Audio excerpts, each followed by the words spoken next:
voudrais saluer le ministre de la Santé, saluer le recteur de l'Université Saint-Thomas d'Aquin, saluer les prêtres conséquents, saluer les religieux, religieuses, saluer les invités et les fidèles de cette Église.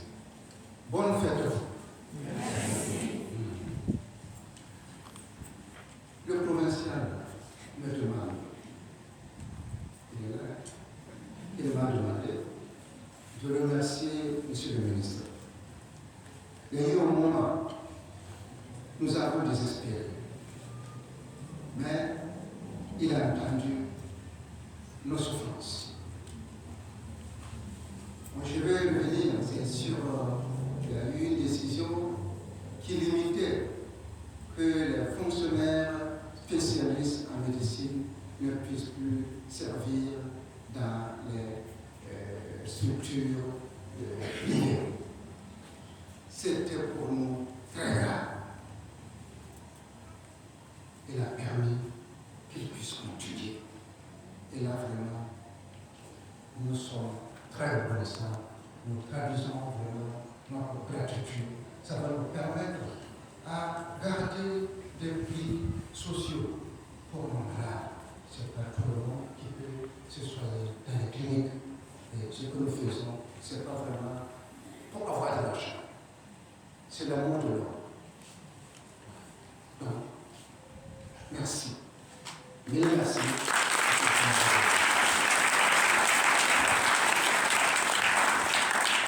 Dans le même sens, je me rappelle comme hier, en 98, 97, 98, 1997, 1998. Beaucoup d'entre vous étaient là.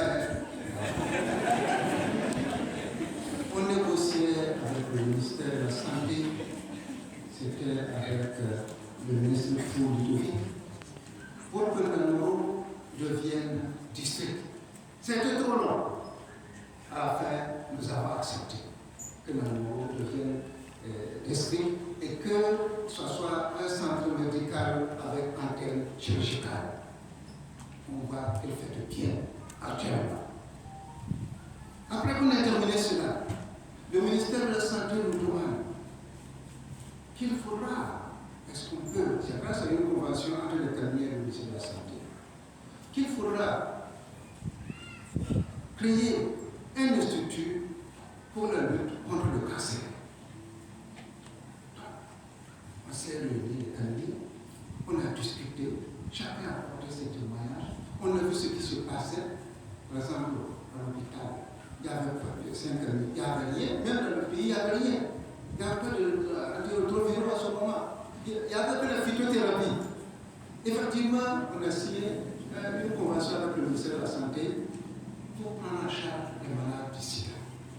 On avait près de 2000 malades là, qui se bousculaient. Et parfois, ce sont des histoires vraiment très qui provoquent la souffrance. Moi, je me rappelle, un agent de la santé est venu se renseigner pour les médicaments qu'on donne, comme phytomédicaments. Je lui ai expliqué. Après, il me dit que le malade, c'est rien. Ça m'a bouché. Après, on avait les CD4. Il avait 42 CD4 par millilitre. Quand j'ai vu ça, ce n'était pas devant le malade, pendant mon tour. Mon papa est mort en 98, je n'ai pas pleuré, mais j'ai pleuré dans mon bureau. Et après, quand on s'est réunis pour voir qu'est-ce qu'on va répondre au ministère qui nous demande de bâtir un institut, un centre de lutte contre le sida, contre le cancer, on s'est dit, le problème du moment, c'est le sida, le VIH. Et nous avons adressé une lettre au ministère de la Santé. Nous avons reçu votre lettre ici. Est-ce que vous permettez qu'on commence par le sida, qui est un problème d'actualité? Et le ministère, c'était Pierre Tapsora à ce moment. qui a dit faites ceci, faites-le. C'est là que nous avons lancé l'appel aux bienfaiteurs, aux hommes de bonne volonté, et avons pris le terrain ici et on a commencé la construction. On s'est dit, le sida, peut-être avec le progrès de la science, deviendra pour le futur une maladie chronique, mais il faut faire la recherche. Donc, nous avons dit, nous allons faire un centre de recherche. Et le ministère nous a encouragés. Le ministère a demandé à l'OMS de voir avec ses partenaires pour construire le centre. Mais comme l'OMS tardait à mobiliser les fonds, nous avons trouvé une femme, une veuve italienne qui s'appelait Annibone à son nom, qui a voulu construire le centre. Et à partir de ce moment, nous avons, on sait que, par exemple, il y avait la phytomédicament, il y avait aussi, on a promu la PTE. Parce que quand on regarde les enfants qui naissent des parents, quelle est la responsabilité de ces enfants qui vont naître sans connaître la joie et vont mourir comme ça? C'est ça, avec le professeur François Tal, qui était le directeur de la santé de la famille, avec le docteur Piantel et Pierre Salvatore, avec Gigi Pietra, et moi-même, nous avons essayé de faire le projet, la PTE. Et nous avons utilisé 5 amis comme centre pilote.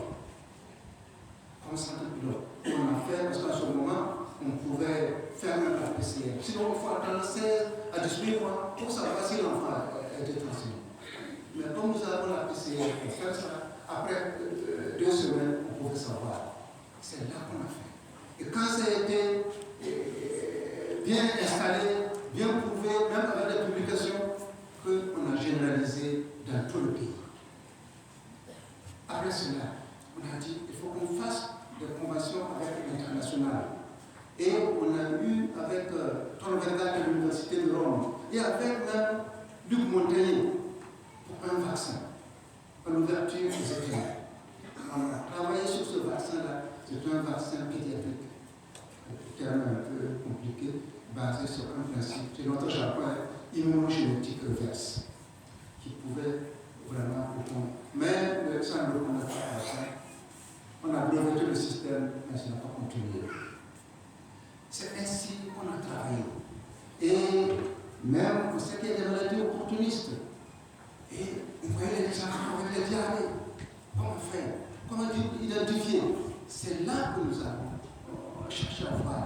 Et on a découvert qu'il y avait les rotavirus, les norovirus, les ostravirus qui provoquent les diarrhées chez les enfants. Et nous avons fait des publications. C'est là qu'on a vraiment alerté. Et à la fin, avec la demande du ministre, le GTCV a approuvé le vaccin contre les rotavirus. Et après encore, on a travaillé. Et au niveau quand Covid est venu, on nous a rassemblés à la présidence du FASO. C'était un mardi, je me rappelle, en 2020. Le président nous a demandé est-ce que c'est normal qu'on envoie les échantillons à Bobo pour diagnostiquer Covid? Il faut qu'ici, on le fasse. Quelles sont les structures qui peuvent faire le test ici l'année prochaine?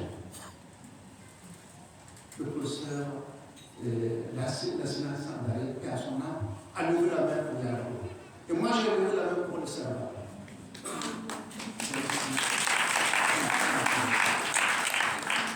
Et on a fait plus de 50 000 tests de Covid pour les malades, pour les personnes contacts et pour les voyageurs, gratuitement. Le ministère a donné les réactifs, nous avons fait gratuitement. Donc il y a eu une grande collaboration.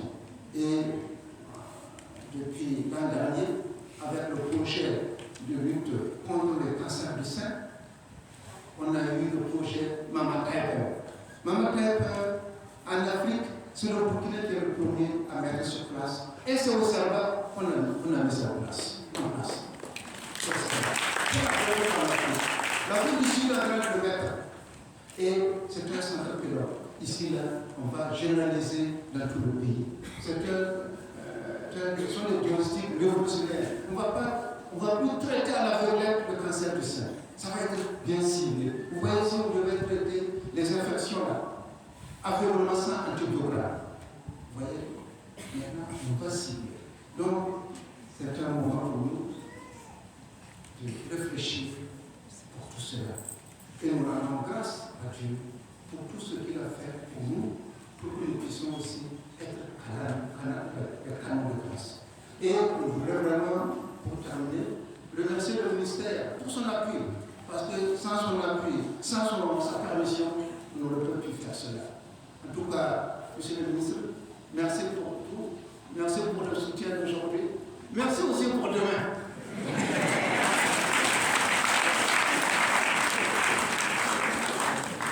Bonne fête à vous. Comme ils ont dit, nous allons aussi avec le FNAF, on va faire des journées portes ouvertes. En ce temps, on a fait plus de 624 publications scientifiques. 624 publications scientifiques dans le domaine de la science et de la santé publique. Donc, ça quand même, ça appuie le ministère de la Santé. Donc, on va exposer tout cela pour que tout le monde se rende compte. On va faire des recommandations. Merci et que le Seigneur nous bénisse.